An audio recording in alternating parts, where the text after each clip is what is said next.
ঠাকুর শ্রীরামকৃষ্ণ বলেছেন, উনি অনেক কথা বলেছেন। উনি আমাদের ম্যাজিকের মতন একটা বই, যার কথামৃত যে বইটা সেটা দিয়ে গেছেন, তার বাণী সেখানে লেখা রয়েছে। সেটা যদি কেউ শোনে কিংবা কেউ যদি পড়ে তাহলে সে বুঝতে পারবে ভালো করে। ঠাকুর বলেছেন, যখন মনুমেন্টের একদম উপরে উঠে যায় মানুষ, তখন যখন নিচের মানুষগুলো ছোট্ট ছোট্ট লাগে, তখন কিচ্ছু মনে হয় না। তেমনি আমরা যখন একটা ভক্তিভাবে কিংবা আমাদের যে নিজের ভেতরের যে ঠাকুর, তার ভাবে ধীরে ধীরে ধীরে ধীরে পৌঁছাতে থাকি, তখন আমাদের সব জিনিস ছোট্ট ছোট্ট লাগে, খুবই ছোট্ট লাগে, যেটাতে কিচ্ছু ফারাক পড়ে না। যখন এই রিয়েলাইজ নিজেদের মনের মধ্যে হবে, তখন আর কারোর সাথে ঝগড়া করতে ইচ্ছা করবে না, কাউকে প্রশ্ন করতে ইচ্ছা করবে না তুই আমার জিনিসটা নিয়ে কেন গেছিলিস, কিংবা কারোর প্রতি জ্বলন একদমই আসবে না। এটা অটোমেটিক হয়ে যাবে। এটা নিজেদের ইচ্ছা না থাকলেও এটা অটোমেটিক হয়ে যাবে।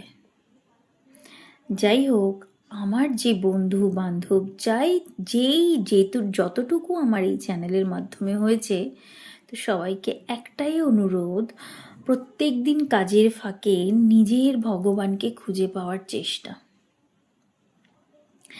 শ্রীরামকৃষ্ণ আরও বলেছেন, মহাভারতের একটা ছোট্ট কথা উনি বলেছেন।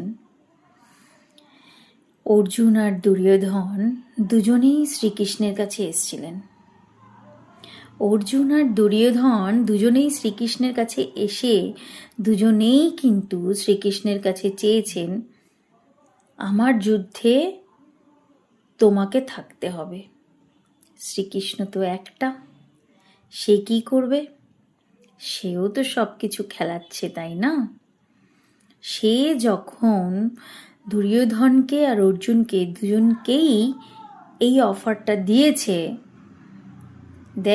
দেখো ভাই, আমি তো একা যুদ্ধ করতে পারবো না,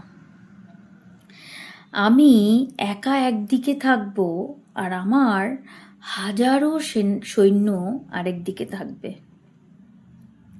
তোমরা যাকে নেবে আমি তার কাছেই যাব।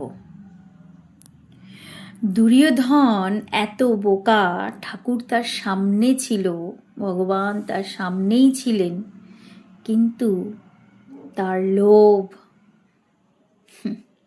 বলে না, লোভে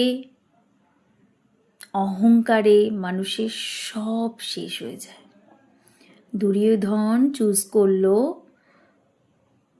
তার সৈন্য, অর্জুন সে চুজ করলো শ্রীকৃষ্ণকে। কেনারটা কে? যার যে দুনিয়ার সৃষ্টিকর্তা, সে যদি সঙ্গে থাকে, আমার তো মনে হয় না আর কাউকে লাগবে বলে। তো আমরা সবাই অর্জুন হতেই পারি একটু চেষ্টা করলে। আর যখন অর্জুন যদি নাও হই, তার কথা শুনে, শ্রীরামকৃষ্ণের কথামৃতের অনেক কথা শুনে নিজেদের মনটাকে নিজেদের জন্য, অন্য কারোর জন্য নয়, জাস্ট নিজেদের জন্য একটু ভালো করা দরকার।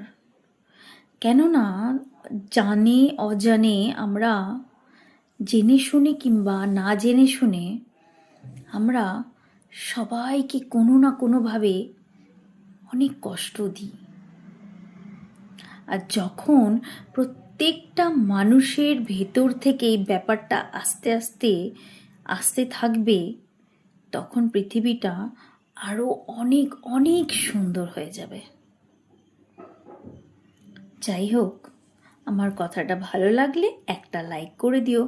বুঝবো হ্যাঁ আমি ঠিকঠাক হয়তো বলছি। আমি জ্ঞান দেওয়ার সত্যিই কেউ নয়, আমি অত যোগ্যও নই।